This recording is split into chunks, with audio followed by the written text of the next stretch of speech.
گزارش ہے کہ ویڈیو کو لاسٹ تک دیکھیں تاکہ بات پوری طرح سمجھ میں آئے۔ تو یاد رکھو جب بھی کوئی حدیث آیا کرے نا کسی کے بارے میں تو اس میں اس دور کے جغرافیہ کے لحاظ سے بات کی جاتی ہے۔ یہ جو غزوہ ہند ہے، ہندوستان کا جہاد ہے، اس کے بارے میں آج کل بہت کچھ لکھا جا رہا ہے، بہت کچھ، لیکن مجھے ایسا لگتا ہے کہ کچھ توڑ مروڑ کے، کچھ کھینچتان کے احادیث کو چسپاں کیا جاتا ہے۔ جو امکانی چیز ہوتی ہے اس کو امکان کے درجے میں بیان کرنا چاہیے، اس کو ایسا پیش گوئی کہ گویا لگے کہ جی ایسا ہونے والا ہے، پھر جب نہیں ہوتا تو لوگوں کا ایمان داؤ پہ لگتا ہے۔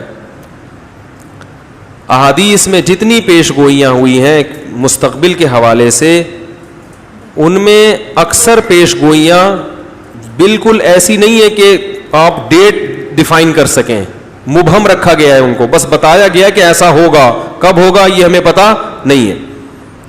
اور کچھ پیش گوئیاں تو ایسی ہیں کہ جو ایک دفعہ پوری ہو چکی ہیں، اب دوبارہ بھی وہی پیش گوئی ہوگی کہ نہیں ہوگی یہ یقینی طور پر ہم نہیں کہہ سکتے۔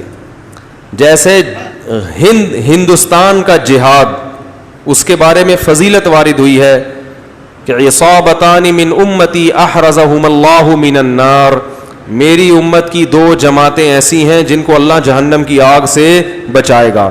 عصابۃ تغزو الہند، ایک وہ لشکر جو ہندوستان پہ حملہ کرے گا، وعصابۃ تکون مع عیسی ابن مریم، اور ایک وہ لشکر جو حضرت عیسیٰ کے ساتھ مل کر لڑائی کرے گا۔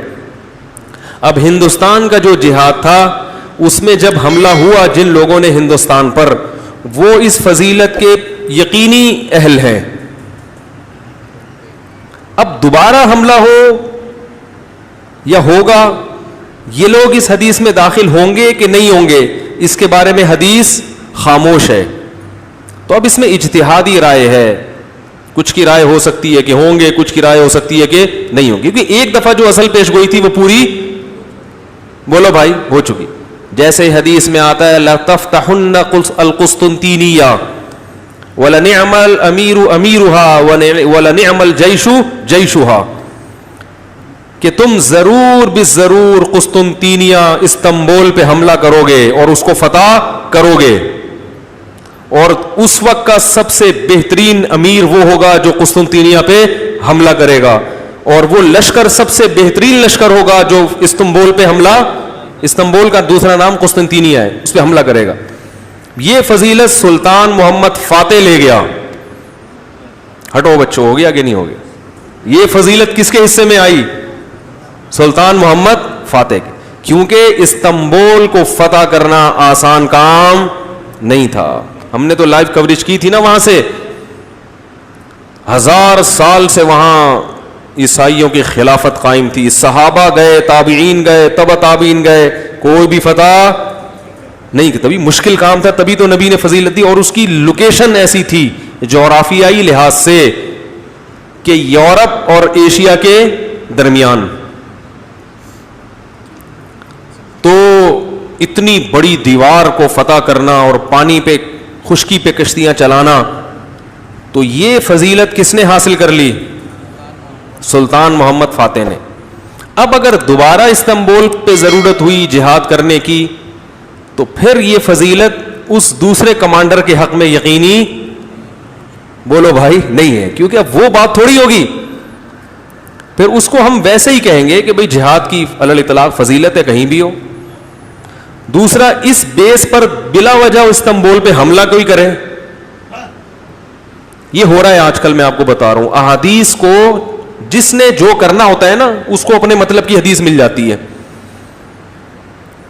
اب اگر اس حدیث کو بنیاد بنائے کوئی جماعت بن جائے، کوئی تنظیم لڑکوں کو جمع کرے، آؤ ترکی پہ حملہ کرتے ہیں، کیونکہ ترکی میں بے حیائی بہت ہے، لوگ کہیں بھائی طیب اردوغان کوشش تو کر رہا ہے، کہہ رہے یہ کوشش یہ سیاست کی کوشش ہے، یہ اچھی کوشش نہیں ہے، سیاست سے کچھ نہیں ہوتا، اصل تو جہاد سے ہوتا ہے، اور لوگوں کو جمع کر کے اچھا بھلا ترکی کی واٹ لگا دے، ٹھیک ہے نا، اور جب دلیل پوچھی جائے تو دلیل دے۔ نبی نے فرمایا سب سے بہتر جہاد اور امیر کون سا ہے؟ جو استنبول پہ حملہ کرے۔ تو بتاؤ اس کا اس موقع کے لیے اس حدیث کا استعمال صحیح ہوگا؟ آواز گونج تو نہیں رہی؟ صحیح ہوگا؟ نہیں ہوگا. ہم گراؤنڈ ریئلٹی کو دیکھیں گے, بھئی اس لڑائی کا فائدہ ہے یا نقصان. چند اسلامی ملک رہ گئے ہیں گنے چنے جن میں تھوڑی سی پاور ہے, آپ نے انہی کے خلاف لڑائی شروع کر دی اسلام کا نام لے کر, اسباب کی دنیا میں آپ کے لیے فتح کی امید نہیں ہے, تو اس سے بھی جائیں گے. اب وہ کہہ نہیں حدیث میں آتا ہے کہ سب سے بہتر لشکر, تو بھائی وہ سلطان محمد فاتح یہ فضیلت حاصل کر چکا ہے, اب آپ کو زیادہ فنٹر بننے کی ضرورت بولو بھائی نہیں ہے. تو اسی طرح غزوہ ہند کے بارے میں یا اور جس طرح کی روایتیں, ان میں یقینی طور پر تو وہ مجاہدین فضیلت حاصل کر چکے ہیں جنہوں نے ہندوستان پر اسلام کا جھنڈا لہرایا. اب دوبارہ اس حدیث کا مصداق وہ لڑائیاں ہیں یا نہیں ہے, ان سے احادیث خاموش ہیں. تو اس میں یقینی طور پر اس فضیلت میں داخل کرنا یہ محل نظر ہے, اس پر اشکال ہے.